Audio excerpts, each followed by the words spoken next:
Hello, everybody. Happy Friday. It is the 20th.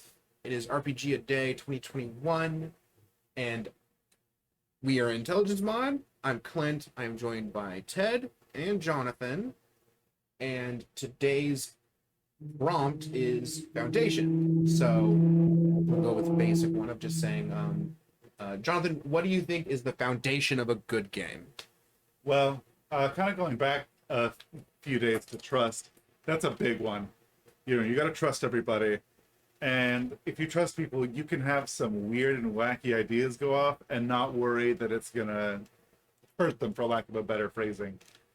And I think the foundation of a good game is those weird and wacky ideas. You don't remember the games as much where you went into the cave and there was the kobolds and you slapped them around a bit and you got some dirty swords and you went back to town and you sell them.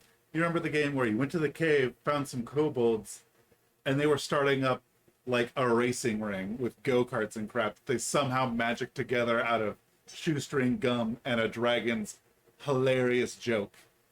And so I think trust is a big part of the foundation of a good game. And in the sense of kind of a board game, I think simplicity can be a very powerful foundational tool. You don't want to be sat there reading the rules for 6 hours for a 30-minute game. Okay. What about you, Ted? Well, I think, yeah, it's like talking about trust, big one. I think definitely making sure that the group has like, hey, we're together to do a goal, not just besides just we're here to have fun playing a game, but like also be like to make sure that there's no one player going, oh no, I'm here to have fun, my fun, not your fun kind of thing. So making sure that everyone's there to like, we're there to have fun. Actually, brings like an example. I helped someone build last night. Actually, today, first time playing D&D ever. Like this is the first time playing D&D. We were sitting and talking, and she was like, "So it's us against you?" And I was like, "No, Ooh. I'm telling." Well, no, it's the first time any role playing. It's not understanding ever. it. Yeah, So, no context. You would think that yeah. it's you versus the GM. So I responded with, "No, I'm telling a story. You are the stars of the story. You guys drive the story. It's choose your own adventure with me trying not to get you all killed by dumb decisions you guys will make," which got her laughing. And she's like, "I like that a lot better. That's a better way to describe it." I was like, the people who told you it's a competition are wrong. So that kind of mindset, because we've had probably all of us will have too many people who are like in that mindset all the time.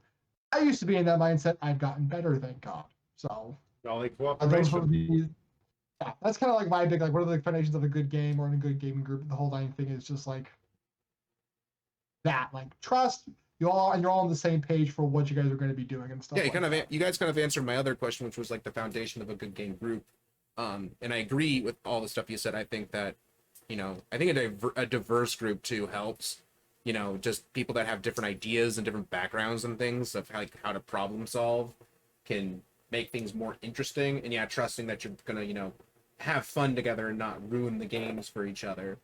And on the foundation of a good game, I like kind of like a more open game, not something that you're kind of like stuck in your role and that's what you are and that's what you do. I like something that could be, you can make a way more customized character or customize your game more to just have more interesting stuff happen, not just be like, oh, you're the healer and that is your job and that's all you're good at. Like, no, I'm this, I want to be able to do all these other things and have a backstory kind of thing.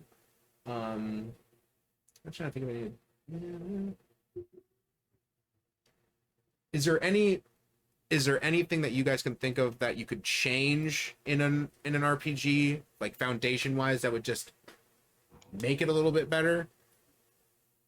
I'll actually go with what you said about like the healing thing. Like you have the cleric, it's got to be a healer, and the fact that like fifth edition has done a really good job about this and pretty much giving almost every class a way to heal somehow and do something, which is awesome and great because that means that clerics can actually branch out from the healing cleric to something else and be like, yeah, I'm going to heal, but I can also light you on fire.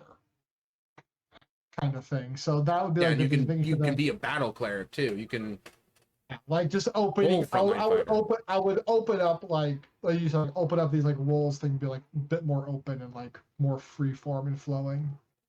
I think something a good number of games could probably do better. Not that I could name a specific one off the top of my head. Is knowing their audience well. You know, some games really thrive on complexity and their players love it, and then they come out with a new edition and they've really streamlined it, and that's not what people wanted. And I think they've changed the foundation and core of the game, and I'm sure if we sat here long enough we could think of ones that have maybe done something of that kind of vein and kind of just killed themselves off. So I think knowing your audience is something games need to be very aware of and very careful for doing to keep their foundation strong with their foundational player base. Yeah, no, that makes sense. Because yeah, if you change what your game is on a fundamental level, and the one that makes me think of is moving from when D&D moved from 3.5 to 4, it was wildly different. Like, let's not say good or bad, it was wildly different. And then moving back It into changed. 5, it was wildly different, but leaned more back towards kind of a 3.5 kind of feel. And I think that fundamentally changed the foundation of D&D when it was 4th edition. And people have their opinions on that, and that's not what I want to talk about. Our thoughts on 4th, but that was a huge change, and that was foundational changes. When certain things like oh gosh, can't think like Pathfinder from 1st to 2nd edition, huge changes to combat, major different changes. At a base, it's still Pathfinder. It's still very crunchy. It's very tactical. It's still the same. It's just a little bit different. So, you know, not every game that changes editions changes on a foundation major level. Do you have any thoughts on like how you would lay like a good foundation for like a story that you guys are writing, or like how maybe, you know, any pre-gen adventures, how they lay a good foundation for their story? If I'm doing the story, something if you've watched D&D videos or tabletop videos, you probably hear a million times is tying it into your characters and their backgrounds. It's just a really good way to really set the story up to be very important to everybody.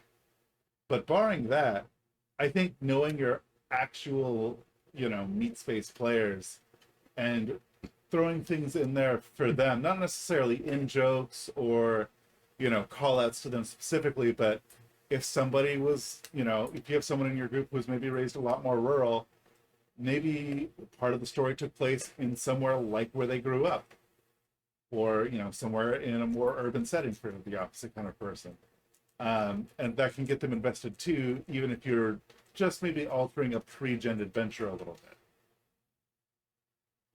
bit. Well, And I think like I'm like looking at like some of the pre-made campaigns because I own a lot for D&D 5th edition. Like it's unfortunately it's like I just own a lot of those. I'm actually gonna talk about like Warhammer Fantasy RPG on all that kind of like fun, like what they do, and they have like their current big campaign is Enemies at the Gate or something like that. So it's I can't remember the full name of the campaign, but it's split into 5 parts. Each part has a companion piece to help you out. But the entire foundation is pretty much you're trying to stop these bad guys. I'm not giving too much information away because I'm hoping to get these 2 guys into this campaign. So La la don't la wanna, la. yeah, don't want to spoil it. Don't want to spoil it. But you're trying to stop a group from destabilizing the empire. That's the full run through for all 5 books. Each book is just a step on the path to what's going on with ways to bring in new characters if old ones die. Because Warhammer Fantasy, you die if something sneezes at you and might give you Nurgle's Rot. Who knows? Oh my god, that'd be funny to do to somebody now. And so stuff like that.